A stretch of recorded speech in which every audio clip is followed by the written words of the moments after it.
saying, it's a very nice sized group that we have here today. What I like about groups of this size is we can be casual and interactive, and instead of lecturing, we can have conversations. So feel free to interrupt me, ask a question at any time. We're here to educate you and help you use the chip guide. And it's up to you though. Let us know how we can help. Thank you. I can't read your mind.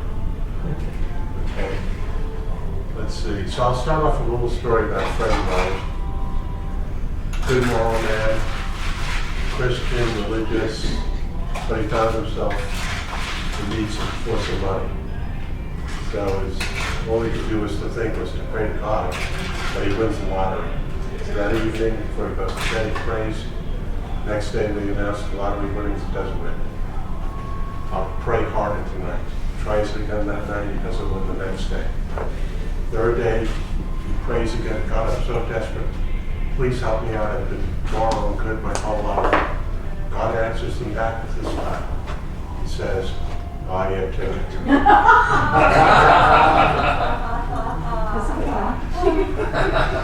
So, I can only help you so far.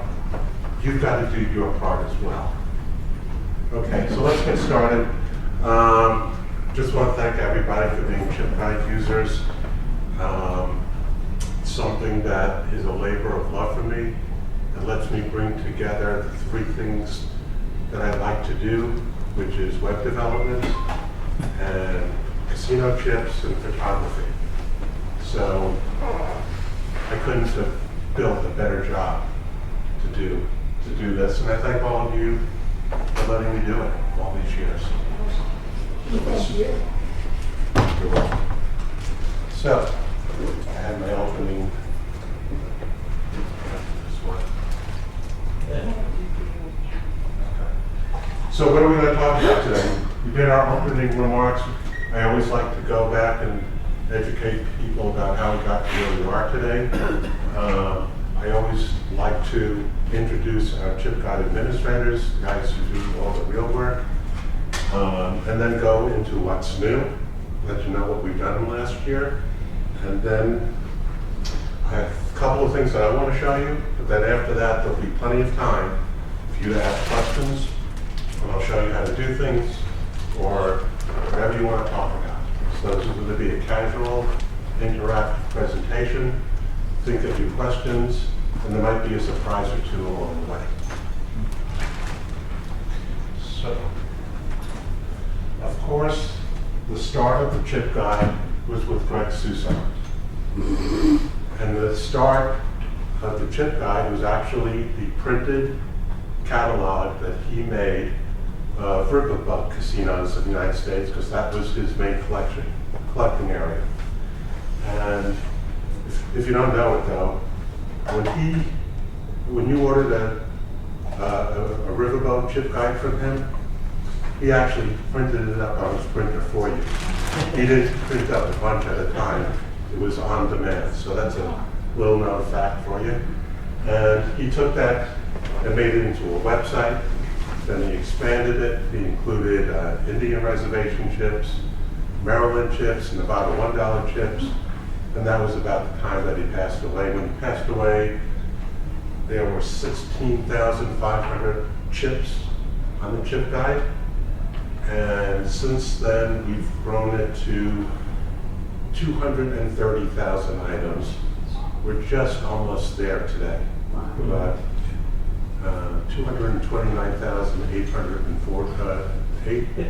986 as we're talking. So just under, I thought we'd be there today, but We're here. everybody's here partying. Nobody's doing the real work.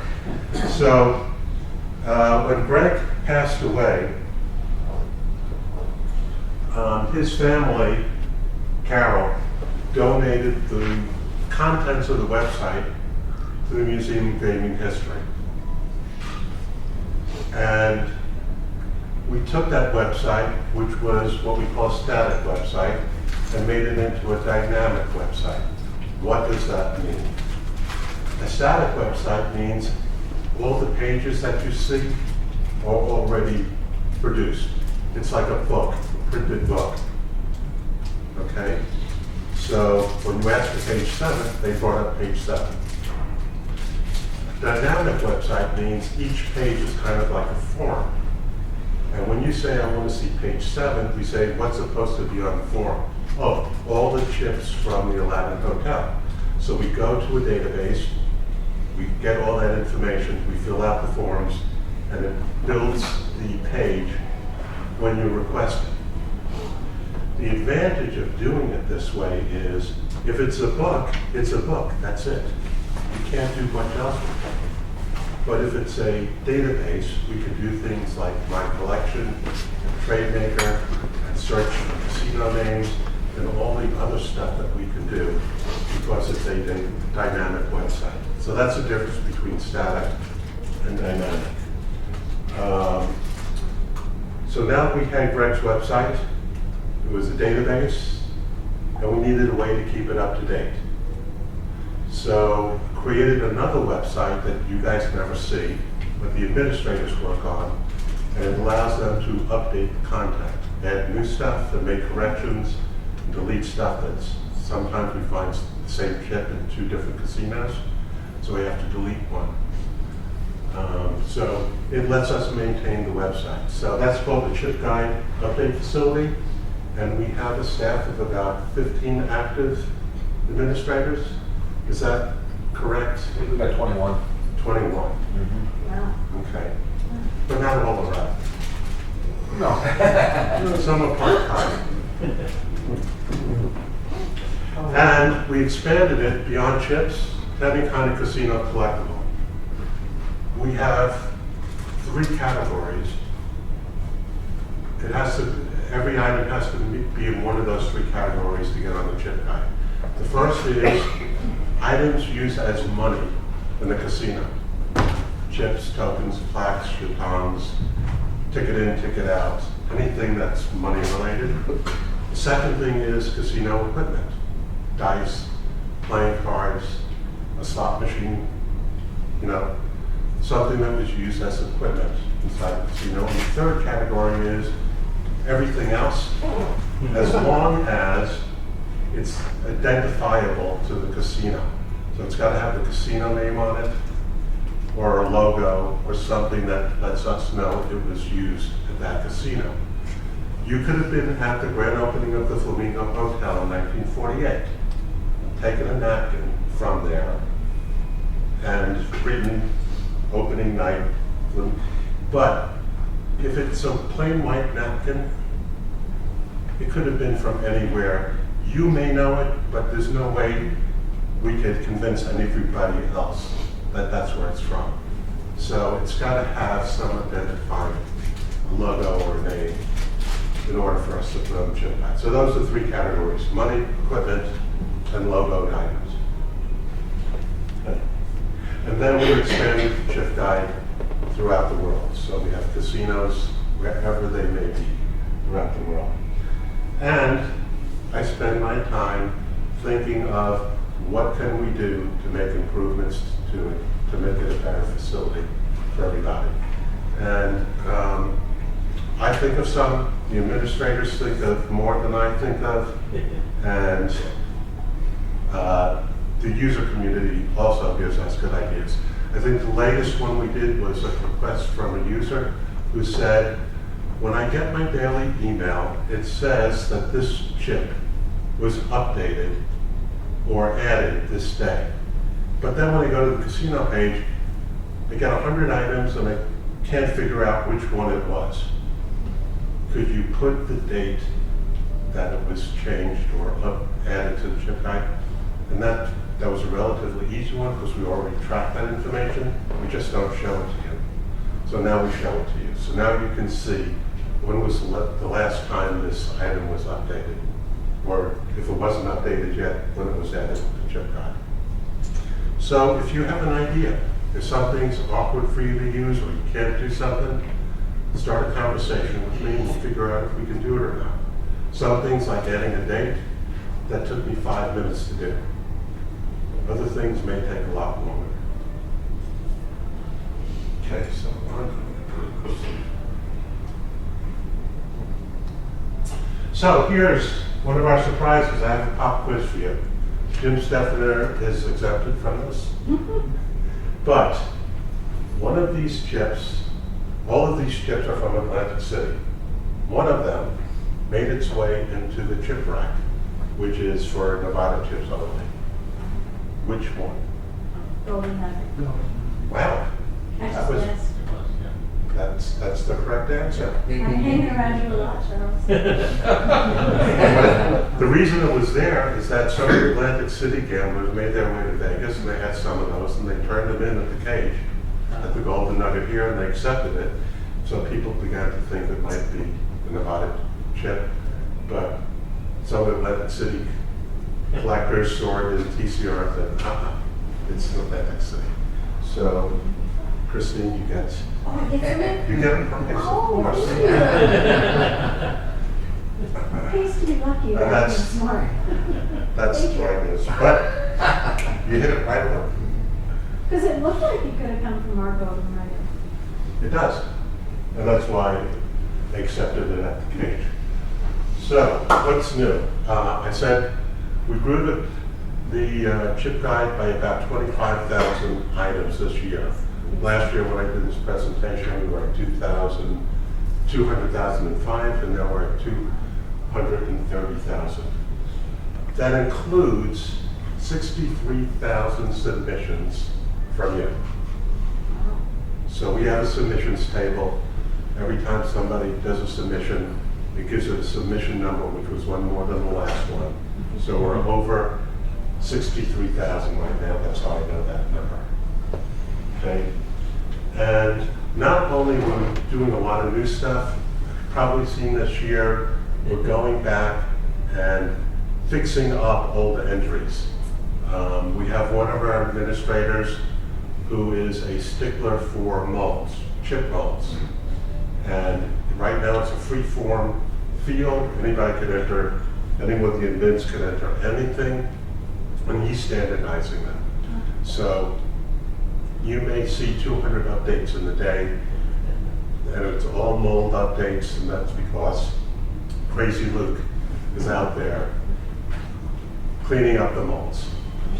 Also, I mean, it's a controversial project. The club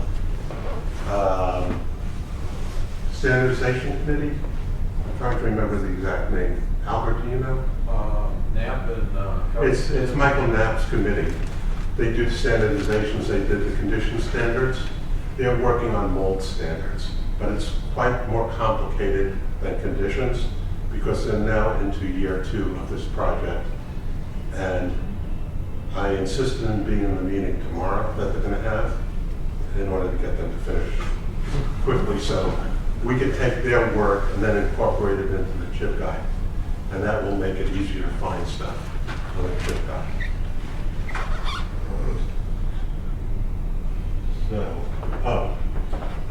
I was asked by the administrators to talk about the submission form. This is your communication to us when you find something that's not on the chip guide. To scan the images, enter some information about it to help us get it on the chip guide. A lot of people put a lot of effort into that. A lot of the collectors put a lot of effort into that, give us great information. Sometimes we don't get information, we're left guessing. And we have to do some guesswork or some follow-up work in order to do it right. The most obvious one is colors. People will send in a dark scan of a chip. We don't know if it's dark brown, navy blue, purple, or black. And we have to guess. And we don't want to guess, we want to get it right. So if we really can't tell, that means the administrator has to send an email to the submitter, get a response back, even though you can't read it right now, but right over here, there's a message that says, please tell us anything we need to know to accurately record this. Tell us the colors if it's not exactly okay. But not everybody does that. So we agreed to this morning at our administrators breakfast, we get together once a year, is I'm going to add a color field to this form.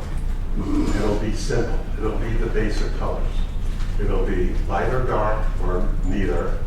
and then red, blue, green, black, gray, you won't see periwinkle blue, ascot gray, because although they may be accurate and descriptive, it doesn't help us if you're looking for a great chip.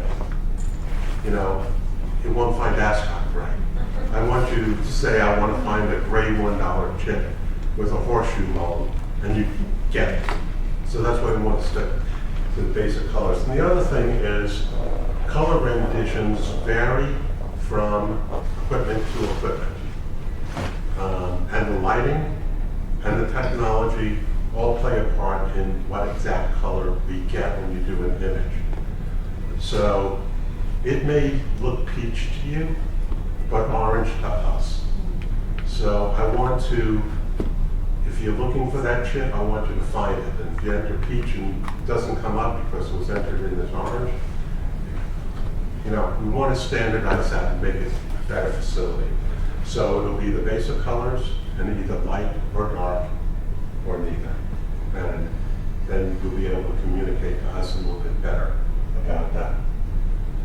Anything else on the submission form, Albert? No, that was about it.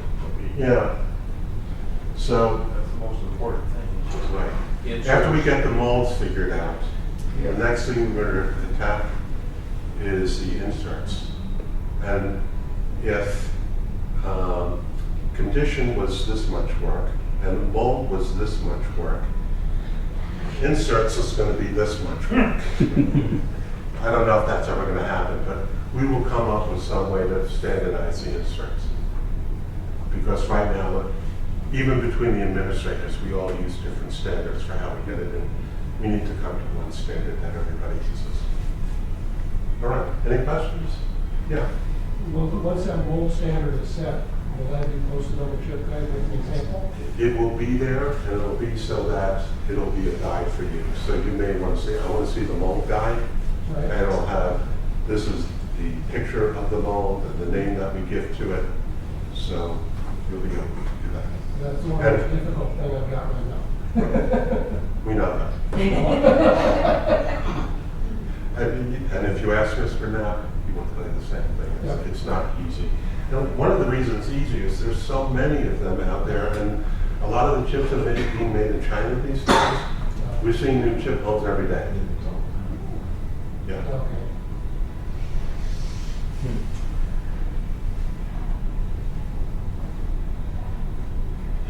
Something else that was brought up, chip guide usage policy.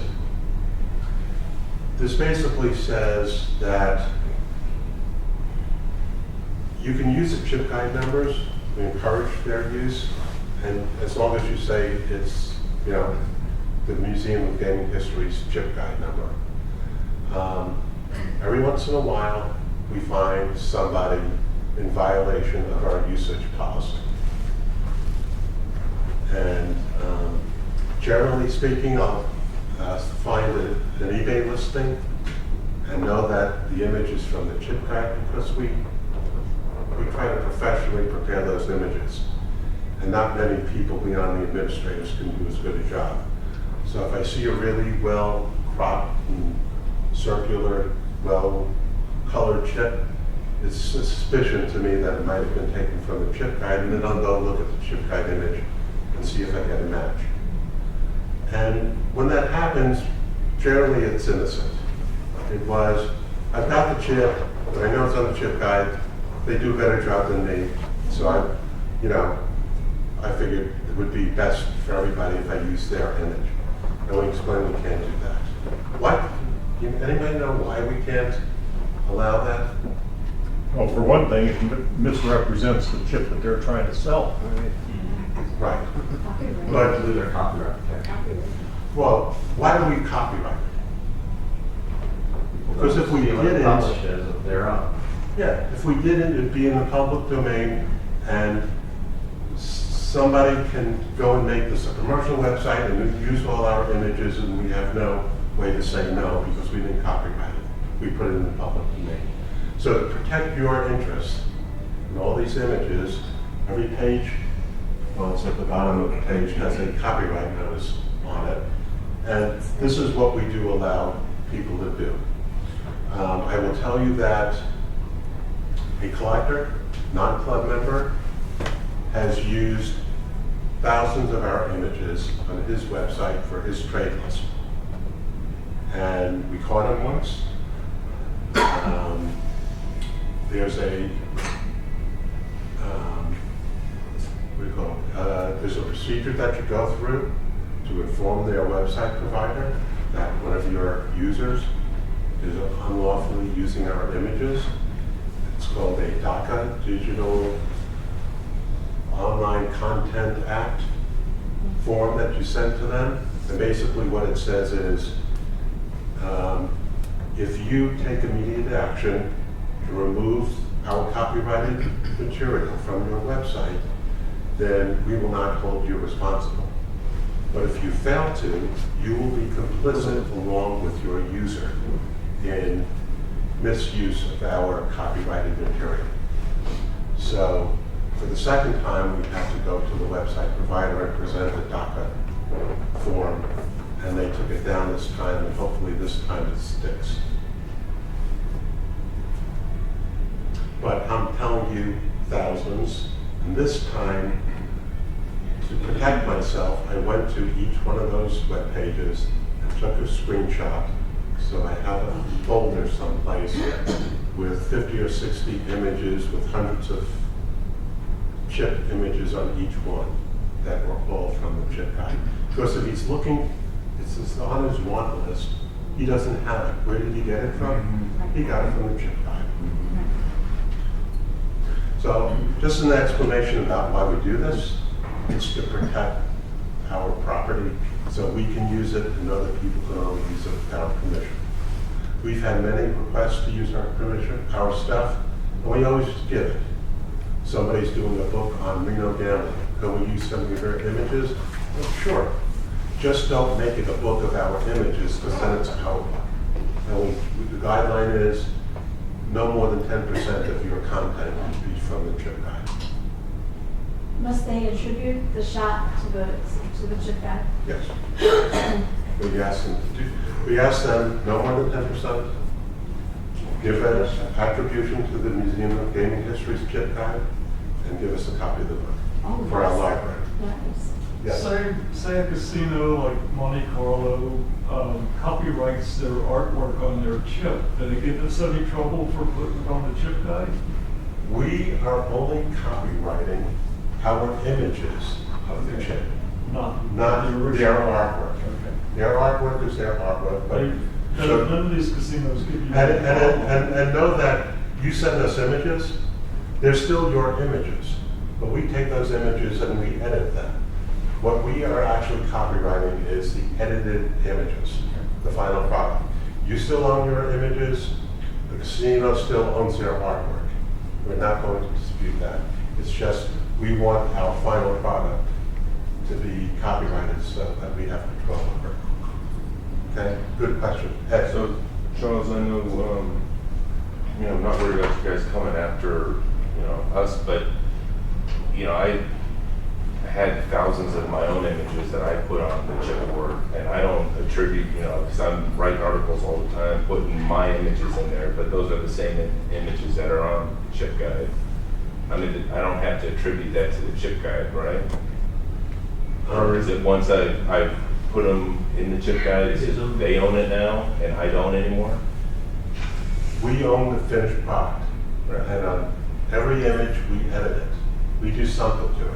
We resize it. It may look exactly the same, but we resize it, we crop it, whatever. So the final product is ours. Right, well, I You mean, own- but you I've own your uploaded, images. yeah, I've uploaded thousands of just out of my database that I have done nothing to them except uploaded it. Okay. So they're identical to what Okay. I had before. I'm just So curious. they're on loan from you. Well, I mean, If we didn't touch them, then they're on loan from you. I'm just, I will tell you, that. one part that I left out about the history of the chip guide, while Greg was still around, I wanted to do a website for the Caribbean. And there were several collector websites out there. And I thought Greg did the best job. So I asked Greg, I don't want your programs or anything, I just want to copy the format. And he said yes, and he actually helped me do it. And when I did it in the dynamic website, whatever. So,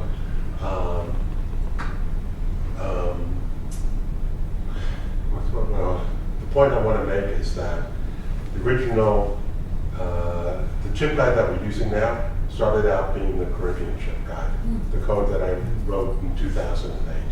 And I'm trying to refresh it to make it better these days. But I went to my Caribbean collection and I scanned the entire collection, about 2,000 chips, and edited it, and that was the beginning of the chip guide. And when we got the chip guide from Greg, I took my Caribbean chip guide and imported everything over to it. So my 2,000 images from the Caribbean chips, they're all donated now to the chip guide. I mean, one of the things here, it says, submitted items will not be returned. And the reason I say that is, I don't want you to get mad at somebody in the club for some reason and then say, I want you to take down all my images that I submitted. Smart. You know, I'm sure it's going to occur to somebody at some point. Oh, yeah. Because some people seem to get upset about things regularly. Yes. Charles, do you guys digitally encode the copyright mode information into the image and the I do FX not. data? I should. Because that's the final say right there. Yeah. And I recognize that as one of the things that I need to do. I can write a program that goes through every image and make sure it's the right size and the right format. Sorry, I forgot to tell everybody to say smartphones to stun.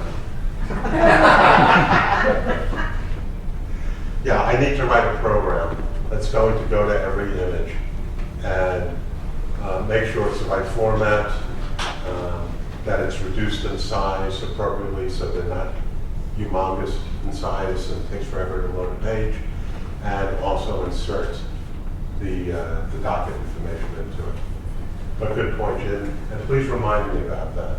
Okay. Because I already have my next project that I'm working on, and I'll tell you about that, but maybe the one after that will be the image one. Is there a preferred size to submit?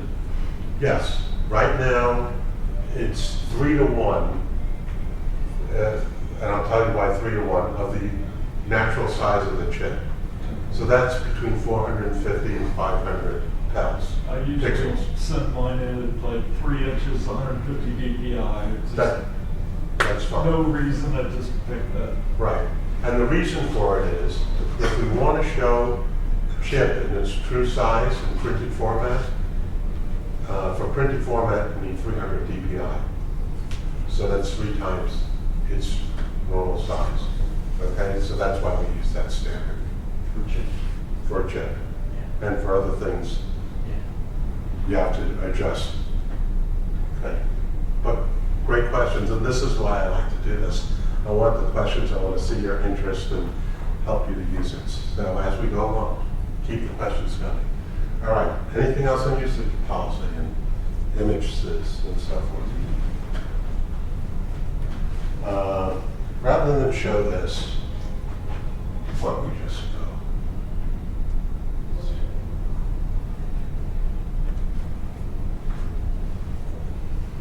Because we keep a list of the administrators Oh, nice. right up on the website. That was last year. That's nice. So that was last year's meeting.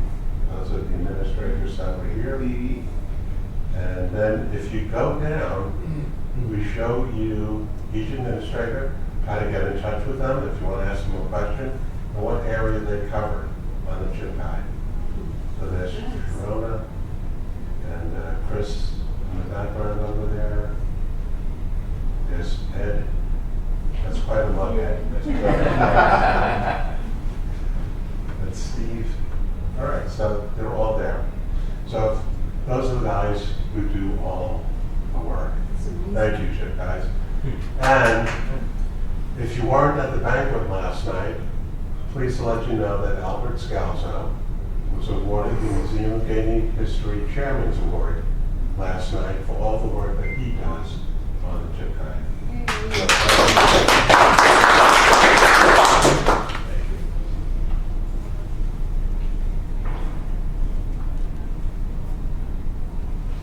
It's nice to have a picture of the faces.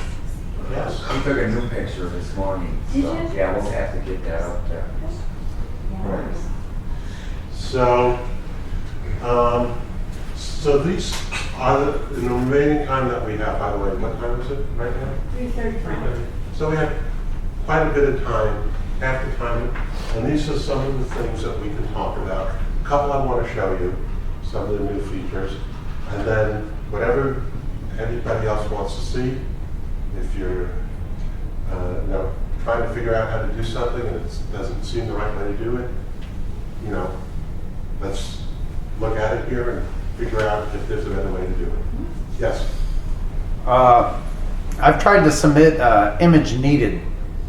Do you have a procedure to select that? We just say image needed, but maybe that should be a link to the submission page. The problem that I've had is I've submitted chips for image needed and repeated the chip guide number, etc. Yes. And what ends up happening is they reassign a new number to it and use my image. Really? Okay. Then I've gone back and I've tried to research my original number and it's linked to another chip. Okay. I think that's going to be a problem with my collection and traders. You Yeah, keep switching these you numbers. shouldn't be changing chip guide numbers. So, Albert, that's something to think about. But generally, we only reassign chip guide numbers when we had to remove one, because usually it's a duplicate, that it leaves a hole.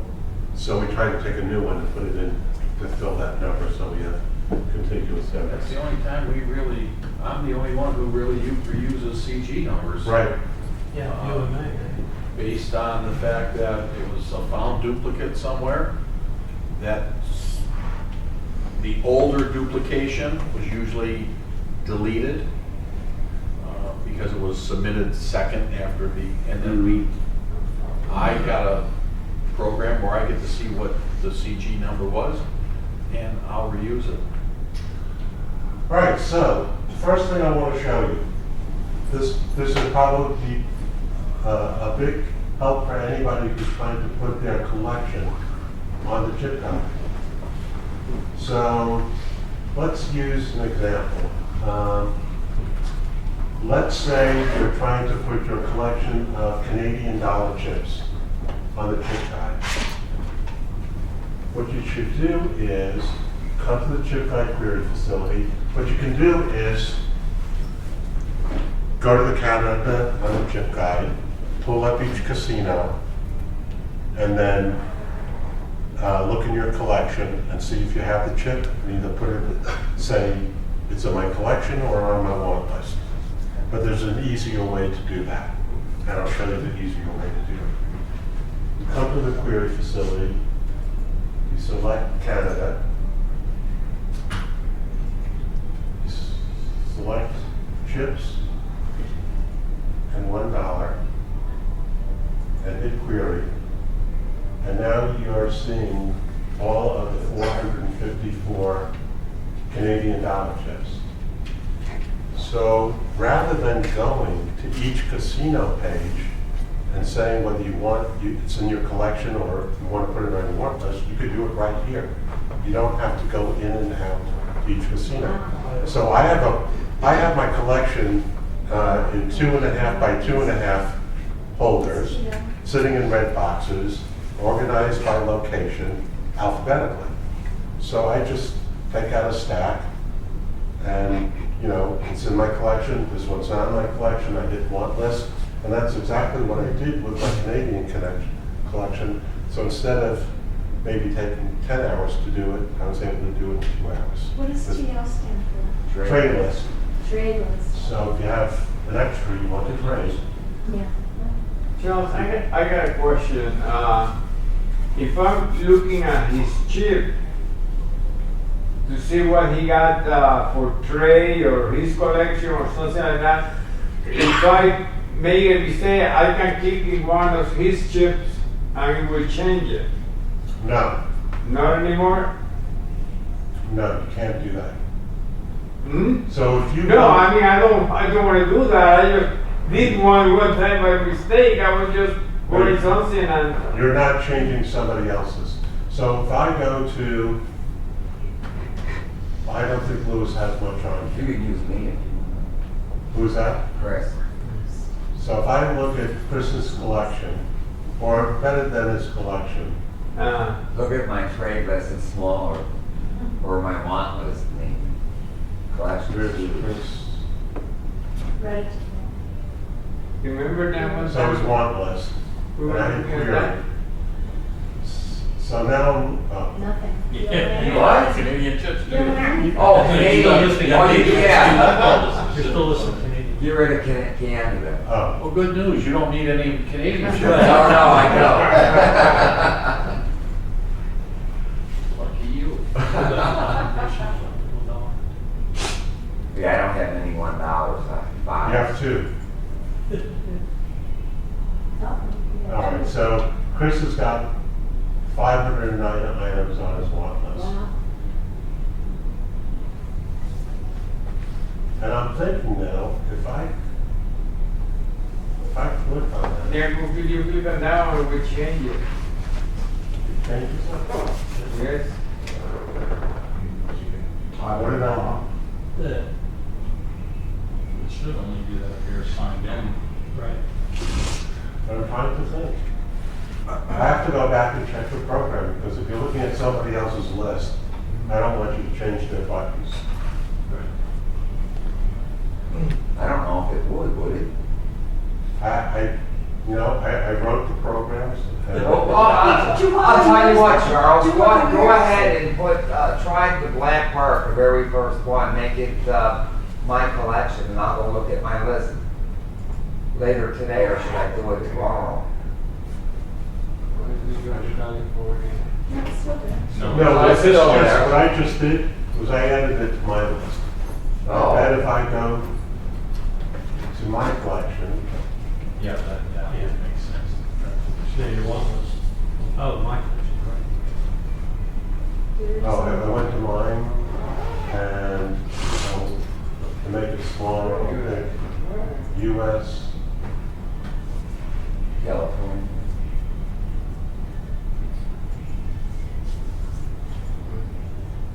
in California, $5. and it's a black bar. $5. Yeah, it was $5. Charles, he said $5. Yeah, I know. All right. You're like me, you put everything out there. There it is. There it is. So now I just took it off. Right, cool. So it doesn't change the actual person. It's not, it's only gonna change yours. Right.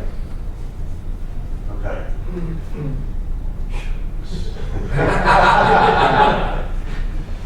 So, all right. So I wanted to show you that chip, that trick. If you're adding in your collection, the best way to do it is to do it through the query facility. But while we're here on query facility, We were on the phone talking to each other one time. I was looking at the chip, but by mistake, I just clicked on one of those and it changed. but not for you, not for the other person.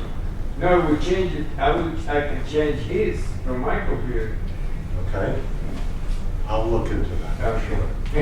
But anybody have any You can questions? go and, go on my name and try to click on it and, I was gonna talk to you about that the last time, but. I see we have one of the chip rack authors here. And did you know that there's an option here that says image, and another one that says text?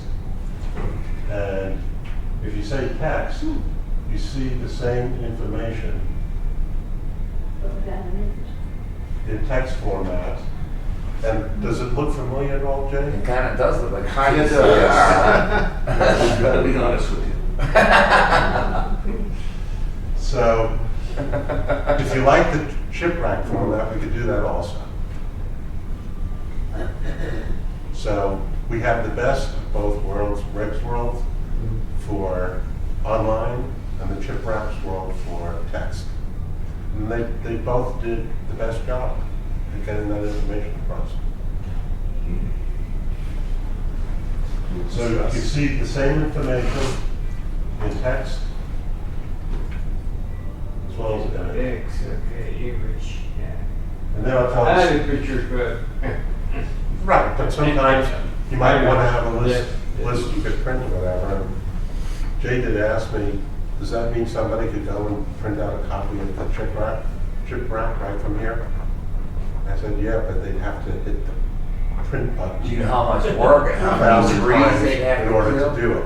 It would almost be cheaper to buy the chip rack. Exactly. It would definitely be cheaper and more time, time Save efficient. time, you know, Yeah. and ink and time. And then there's one part that Jay doesn't know. For my personal version of this, I've got a third option, which is spreadsheet. So I could take all that stuff, and when I hit query, it's going to generate a spreadsheet of all that information for me to download. But I will not make that available to the public because then that says I'm giving away all the data. Then you could, yeah. Thank you for that.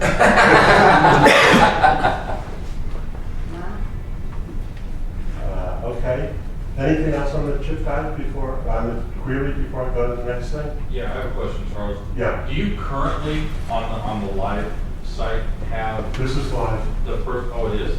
Yeah. Because I was trying to access my personal collection over the last couple of days, and I couldn't get to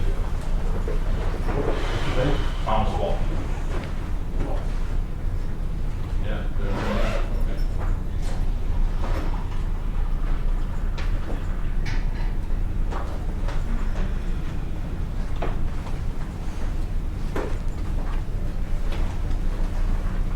Does that look about right? Yeah. Yeah, I just couldn't, I didn't have the list option. It wasn't even visible. You have to be logged on. I did, I logged on. It didn't show up. All right, so that brings up the next project. Logons are a problem. What lines? Logons. Log. And the problem is with browsers. I have to fight with the browsers to make logons work. Because the way that browsers work, they want to be efficient. So if you're asking for the same thing twice, they say, I already have it. I don't have to go to the website to get it again, since I already have it. It remembers what you already did and keeps track of that. And if you log on, you now have different options. But the browser doesn't know whether you logged on or not. It says, you want to see this page, you want to see this page before you log on? So I have it. And after you log on, you get these buttons here. So when you go to the page, you don't see the buttons, it looks like you're not logged on. Or you go to the query facility and you don't see your drop-down list because the browser thinks, I already gave you that page. So is the solution to restart the browser? Or So the easy solution is to do what's called forced reset, which is Control F5 if you're on a Windows computer. But just tell your browser, forget about what you already know, give me an updated page. And there is a way to do that because websites do that. And what it means is incorporating a gimmick into the name of the website page. So every time you ask for it, it looks like it's a different page. Okay, and I've done it on the administrative side of the website because when they do work, they're constantly changing things. So I need to do it so that the chip bag update facility works correctly. Okay, and one of my projects will be to do it throughout the website, but it takes some work. But the next project that I'm doing is the logon facility. So right now, if you forget your password, there's no way to reset it. So I will update the logon facility so you can do password reset and also forced log off. So if it thinks you're logged on, but it's not working like it's logged on, you can say log me off no matter what, so I can start over again. And if you forgot the password, you'll click on a forgot password, put in your email address. It will send you an email with a link. Click on the link, and you come to a password reset page. And then you can reset your password yourself. And hopefully, I would say half of all the problems I have to deal with is I can't log on. So that hopefully will take care of that. And then maybe the next project, I get to do projects during the summer because besides having a day job, I also teach at night at a local university. I teach IT. So it's hard to do big projects during the school year, but during the summer, I've got some time to do those things. So log off will be one, and I like Jim's suggestion of fixing up the images because there are a number of problems with that. Some of the images in there are over a megabyte, and it takes forever to download those pages. So there are ways to compress them without sacrificing image quality. And I could write a program that does all those different things in one pass. So that will be a worthwhile effort for everybody. So I got one more question. Yeah. In the daily audit, can we get these 3 buttons here? The wanted and Somebody make a note for me? Because that's a good suggestion. You want to do that? You got it.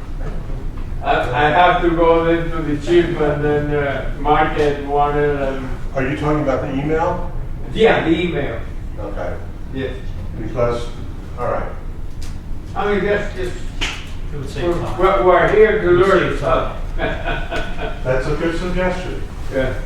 I like it. It won't take much to do because it's just taking the same code that we use over here and copying it. Yeah, I just have to go to the chip and mark it and then come back to the list to go what you want or whatever. Okay. All right. Yeah, okay. Thank you. Thank you for See how easy giving that more is? work to do. See how easy that is? Yeah, but it's easy, you just We put don't it know. in. That was Okay. great. All right, so let's look at the latest big feature that we added, which we call Trade Maker.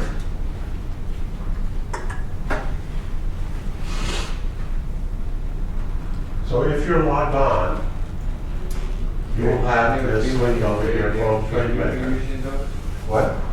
No, the trade button. So the idea of Trade Maker is if everybody's putting their collections, their want lists, their trade lists onto the chip guide,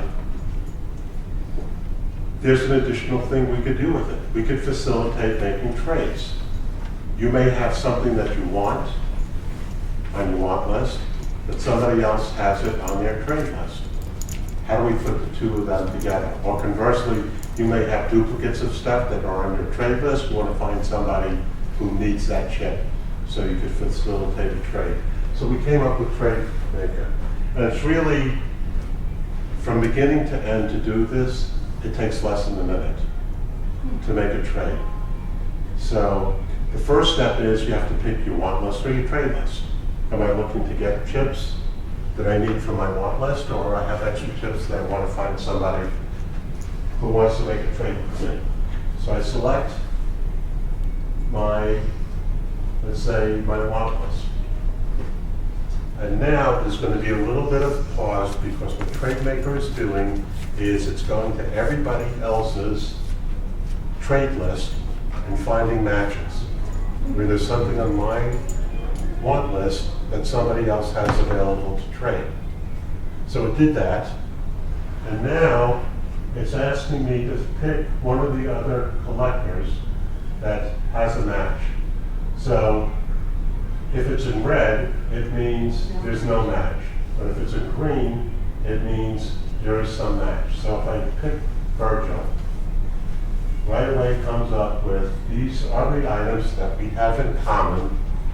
My want list and Virgil's trade list. So there are these 6 items. Is that how many there are? 8 items. Yeah. So there are 8 items that we could make a trade for. There's a little box next to each chip guide number where you need to select if you want to make a trade with Virgil for this chip. So let's say I'm just going to want to do these 2. You know, even though there are these others, for him I just want to do these. If you want them all, you could click them all. All right. Why don't you click them all? Go for it. Do you have an all button at the top? Albert? What's that? Another note. Select. And now that you selected which ones you want to make a trade for, you hit create email. It formats this email. It says, Virgil, hello, I am interested in trading for the items below from your trade list. Please check out my trade list on the chip guide and let me know if we can make a trade. Thanks. And then there's a little disclaimer. It says, note that the images are from the chip guide and are not the actual images of the chips available for trade. Please confirm the condition of the chips prior to making a trade. And then thank you and my name. And Can you customize that? you can customize that, and you can add additional So comments if you don't over want to be here. that polite, you could write your own. Yes. Okay, good. And then it shows you the list of those items that you selected off the list. And when you hit send email, both you and Virgil are going to get a copy of the same email with all that content in it. Wow. So We're not gonna send it. I'm not going to send it. I'm going to start over because I said it takes a minute. Somebody time it, please. Starting now. Got my list. I'm going to pick this guy. I'm going to pick this chip. I'm going to hit create email. I don't need to say anything else. 10 seconds, Charles. 10 seconds. And everybody who's done this has said I made 3 or 4 trades already based on this. I have.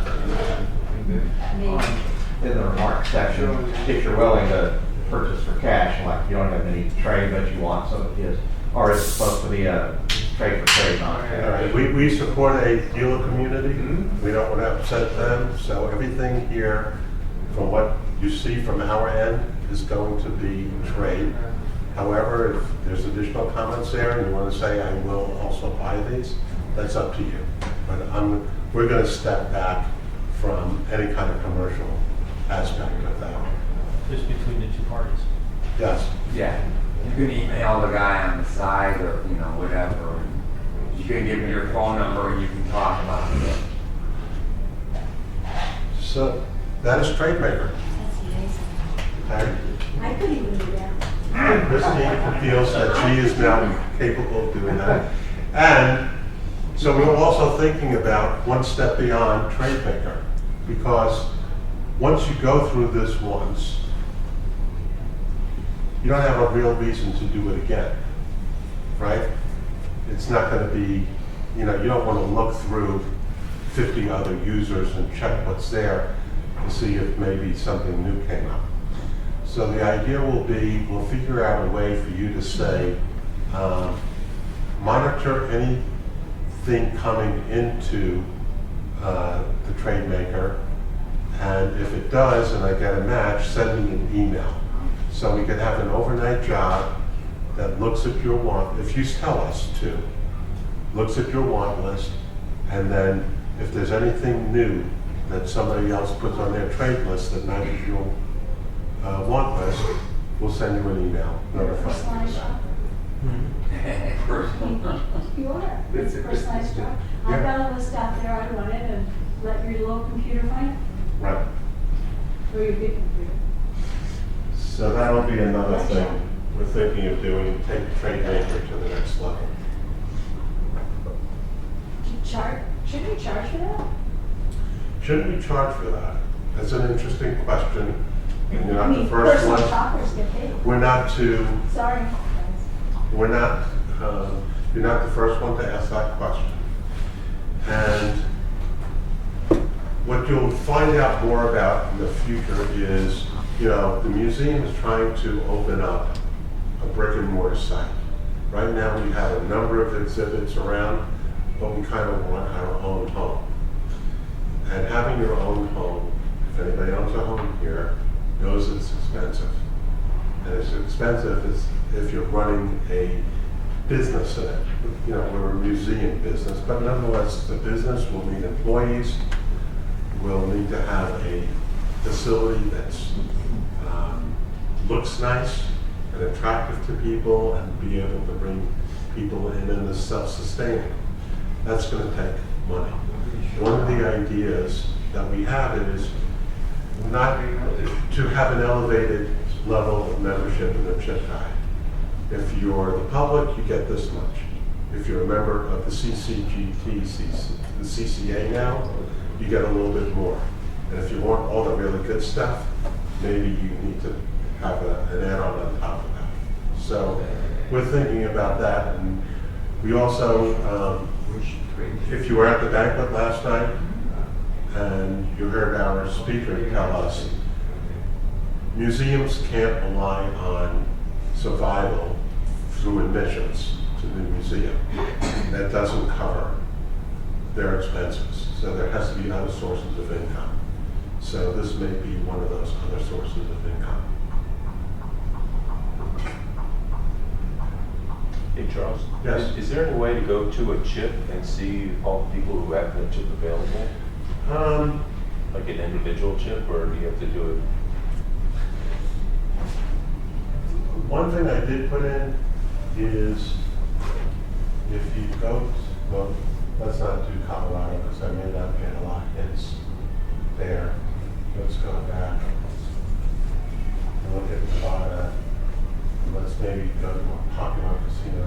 Oh, by the way, this is new. Somebody suggested this. Yeah, I On the noticed top that. button. Oh, That's nice. cool. So if you're in a long list, rather than scroll all the way to the top, you can hit that. Oh, that's And nice. it goes right back to where you are. But since Jay's here, let's look at the Stan's Casino. And this must be a popular chip. So in my one list, if so I can't do it on mine right now because it's the development version. Let me just switch over for a second. Can you do it from query? Yes, you can do it from there. So if I go here and go down to this chip, and oh, it's not applicable here. I guess you have to do it from query. Go to your chip guide query facility, region, United States.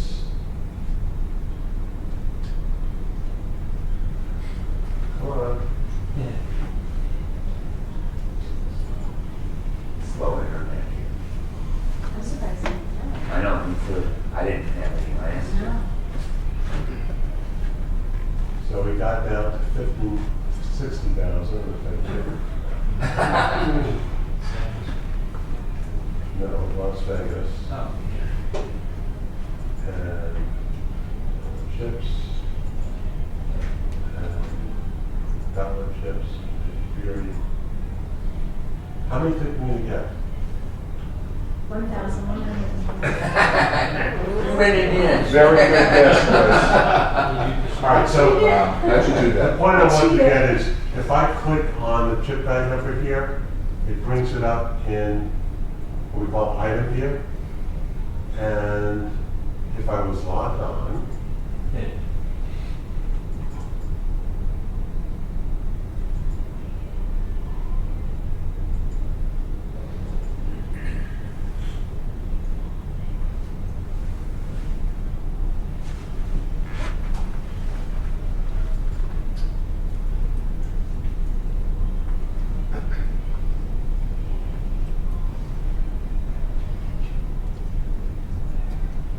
now that I'm logged on,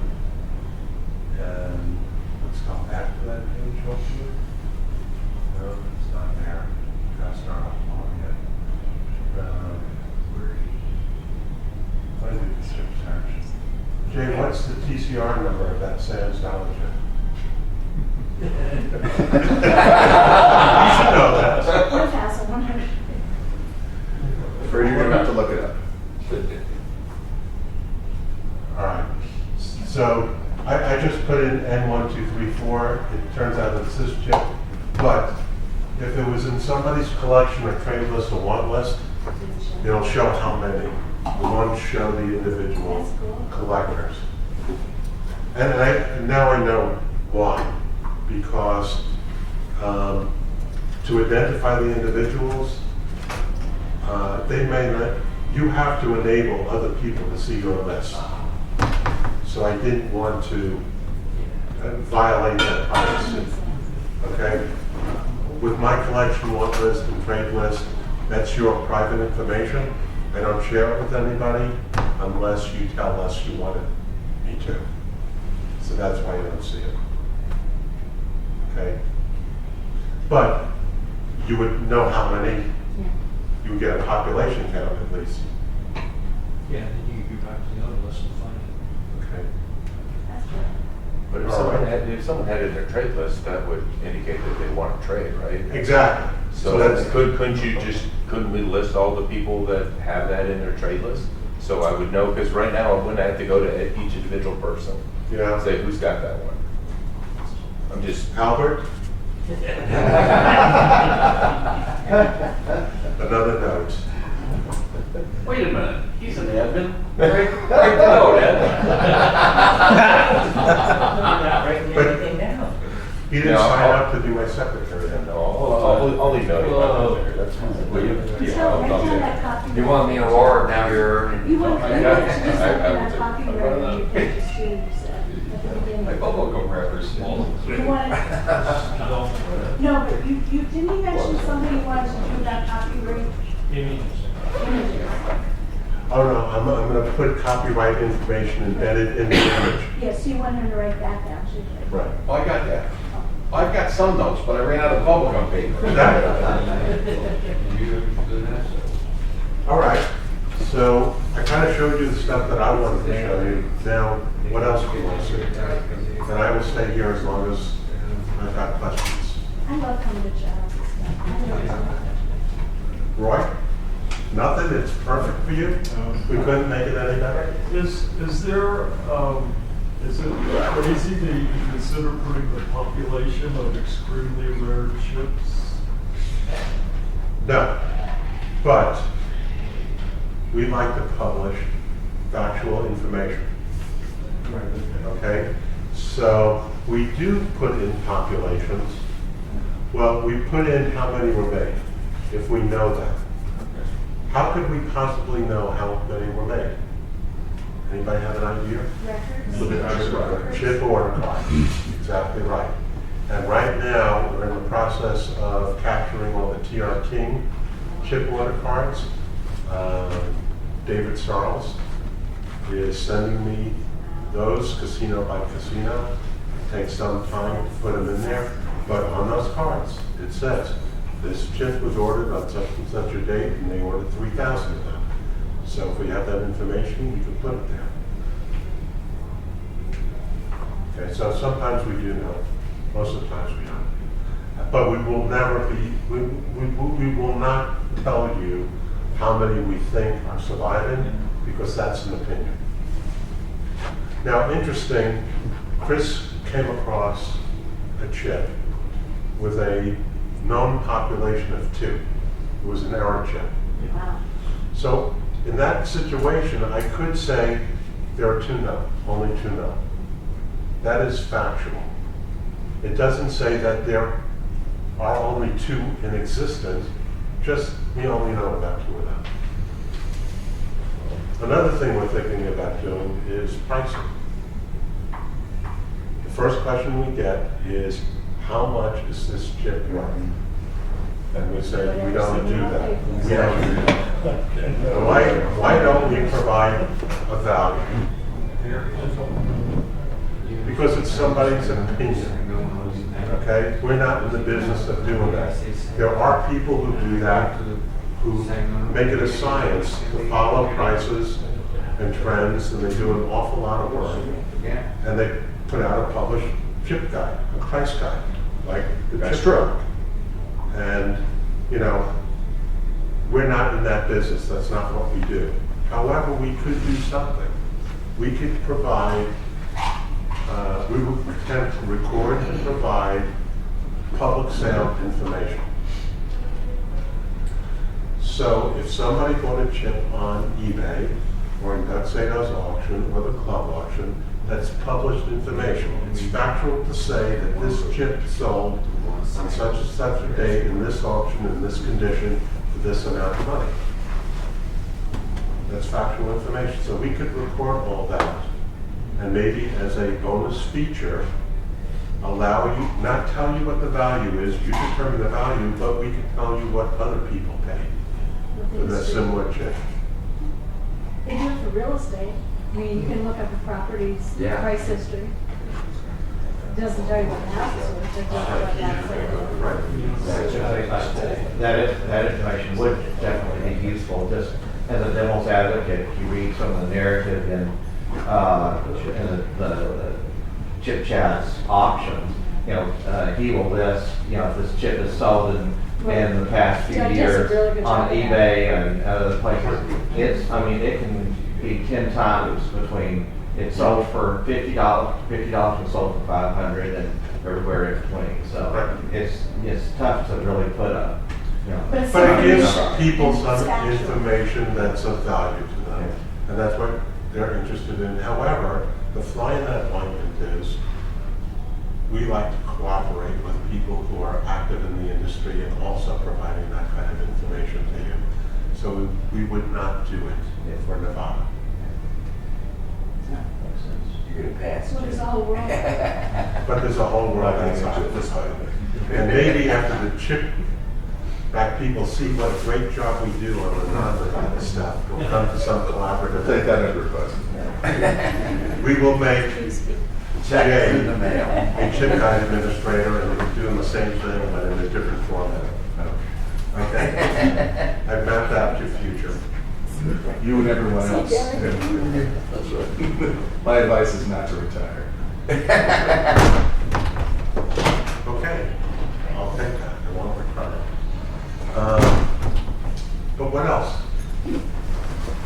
Got a question there, Roy? Was a good question? Yeah. At this particular point, I haven't used the chip guide for about a year and a half, short of just going in and looking.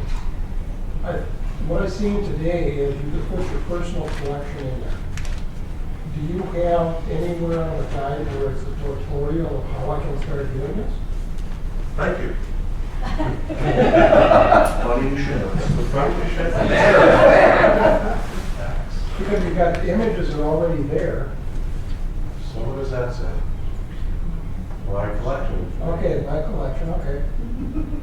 And there it is. There's the Thank tutorial. you. Like I said, I haven't been on the site for about a year and a half. So, yeah, it's how to get started, what it does, how to get started. You're gonna need membership in something in order to be able to have a log on, to get on there. Gives you all that information, and then tells you how to do it. Good. Awesome sauce. Now that I'm retired, I can take it 30 minutes. When you get done, then come and do mine.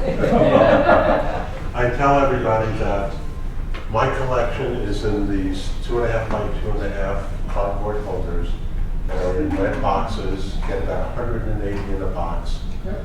And what I'm doing is I'm going through box by box, going through each chip, recording the chip guide number on it and clicking my collection. And if I see there's one that I don't have, hitting, putting it on my want list. And it takes about 2 hours to go through a box of 180. And I have 80 of those boxes. How many? 80. Wow. So it's work. And I'm not retired, so, you don't have that many hours in a day to do something like that. All right? Great questions.